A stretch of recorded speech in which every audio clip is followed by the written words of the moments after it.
মহানবী সাল্লাল্লাহু আলাইহি সাল্লামের প্রিয় সাহাবীদের একজন হযরত আব্দুল্লাহ ইবনে আমর ইবনুল আস রাদিয়াল্লাহু আনহু।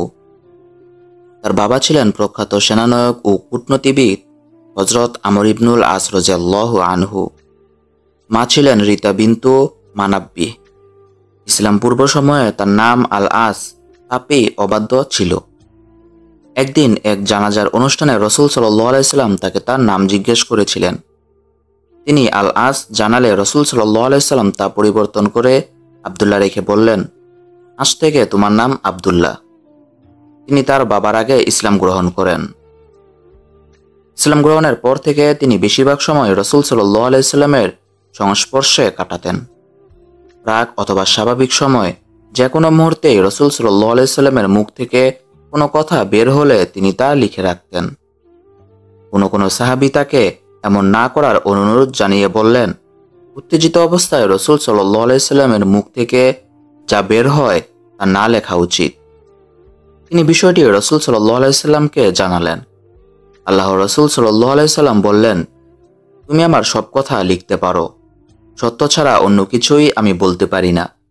রাসূল সাল্লাল্লাহু আলাইহি সাল্লামের সাহচর্যের বাইরে দিনের যে সময়টুকু পেতেন তা তিনি রোজা রেখে ও ইবাদত করে কাটাতেন। ধীরে ধীরে তিনি এতটাই ইবাদতে অভ্যস্ত হলেন যে স্ত্রী পরিজন দুনিয়ার সবকিছুর প্রতি নিরাসক্ত হয়ে পড়লেন। একদিন তার বাবা রাসূল সাল্লাল্লাহু আলাইহি সাল্লামের কাছে তার বিরুদ্ধে অভিযোগ জানালেন।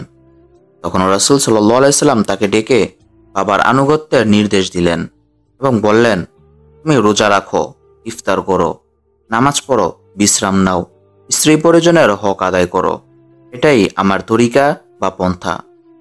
যে আমার তরিকা প্রত্যাখ্যান করবে সে আমার উম্মতের মধ্যে গণ্য হবে না। আরেক বর্ণনায় আছে, একবার রাসূল সাল্লাল্লাহু আলাইহি সাল্লাম তাকে ডেকে বললেন, আব্দুল্লাহ, আমি জানতে পেরেছি তুমি সারা জীবন রোজা রেখে ও সারা রাত ইবাদত করে কাটিয়ে দেওয়ার সিদ্ধান্ত নিয়েছ। তিনি বললেন, হ্যাঁ ইয়া রাসূলুল্লাহ। আল্লাহর রাসূল সাল্লাল্লাহু আলাইহি সাল্লাম বললেন, তোমার যে শক্তি নেই, মাসে শুধু 3 দিন রোজা রাখো। তিনি বললেন, আমি এর থেকেও বেশি শক্তি রাখি।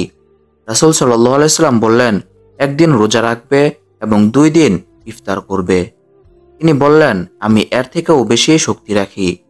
রাসূল সাল্লাল্লাহু আলাইহি সাল্লাম বললেন, 1 দিন রোজা রাখবে এবং 1 দিন ইফতার করবে। এটাই দাউদ আলাইহিস সালামের সুন্নত, এটাই রোজার সর্বোত্তম পদ্ধতি। তিনি বললেন, আমি এর থেকেও উত্তম রোজা রাখতে পারি। রাসূল সাল্লাল্লাহু আলাইহি সাল্লাম বললেন, এর থেকে উত্তম কোনো রোজা নেই। কোরআন তেলাওয়াতের প্রতি প্রচুর আগ্রহ ছিল তার।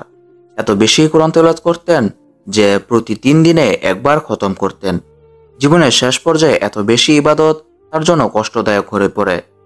তখন মাঝে মাঝে আফসোস করে বলেন, হায়, আমি যদি রাসূল সাল্লাল্লাহু আলাইহি সাল্লামের প্রদত্ত রুখসত বা কম ইবাদত করার অনুমতি গ্রহণ করতাম। রাসূল সাল্লাল্লাহু আলাইহি সাল্লামের যুগে সংগঠিত সব যুদ্ধে অংশগ্রহণ করেন তিনি। যুদ্ধের সময় সওয়ারি, পশুর ব্যবস্থা ও জিনিসপত্র পরিবহনের দায়িত্ব তার উপর অর্পিত হতো। জ্ঞান ও মান মর্যাদার দিক দিয়ে সাহাবীদের সমাজে তার বিশেষ অবস্থান ছিল। মাতৃভাষা আরবি ছাড়াও হিব্রু ভাষায় তার পাণ্ডিত্য ছিল। তাওরাত ও ইনজিল গভীরভাবে অধ্যয়ন করেছিলেন। তিনি বলেন, আমি একদিন স্বপ্নে দেখলাম আমার এক হাতে মধু, অন্য হাতে চর্বি, আমি তা চেটে চেটে খাচ্ছি। স্বপ্নের এই কথা আমি রাসূল সাল্লাল্লাহু আলাইহি সাল্লামকে জানালাম। তিনি বললেন, তুমি তাওরাত ও কুরআন এই 2টি গ্রন্থ পাঠ করবে। হাদিসে নববীর বিশাল ভান্ডার জমা ছিল তার কাছে। এ বিষয়ে আবু হুরায়রা রাদিয়াল্লাহু আনহু বলেন, আমার থেকেও আব্দুল্লাহ ইবনে আমরের বেশি হাদিস মুখস্থ ছিল, কারণ তিনি রাসূল সাল্লাল্লাহু আলাইহি সাল্লামের কাছ থেকে যা শুনতেন তাই লিখে রাখতেন, আর আমি লিখতাম না। হযরত আব্দুল্লাহ ইবনে আমর রাদিয়াল্লাহু আনহু রাসূল সাল্লাল্লাহু আলাইহি সাল্লাম মুখ নিশ্চিত বাণীর বিরাট একটি অংশ সংগ্রহ করেছিলেন। তিনি তার সংগ্রহটির নাম রেখেছিলেন সাদেকা। তার কাছে কোনো বিষয়ে জিজ্ঞেস করা হলে তিনি সে সম্পর্কে তার স্মৃতিতে কিছু না থাকলে সাদেকা থেকে উত্তর দিতেন। তার বর্ণিত হাদিসের সংখ্যা 700, এর মধ্যে 17টি মুত্তাফাক আলাইহি, 8টি বুখারী এবং 20টি মুসলিম এককভাবে বর্ণনা করেছেন। তার দর্সে হাদিসের সীমা ছিল সুপ্রশস্ত। দূর দূরান্ত থেকে মানুষ হাদিস শোনার জন্য তার কাছে আসত। তিনি যেখানেই যেতেন জ্ঞান পিপাসুদের বিশাল সমাবেশ গড়ত তার পাশে।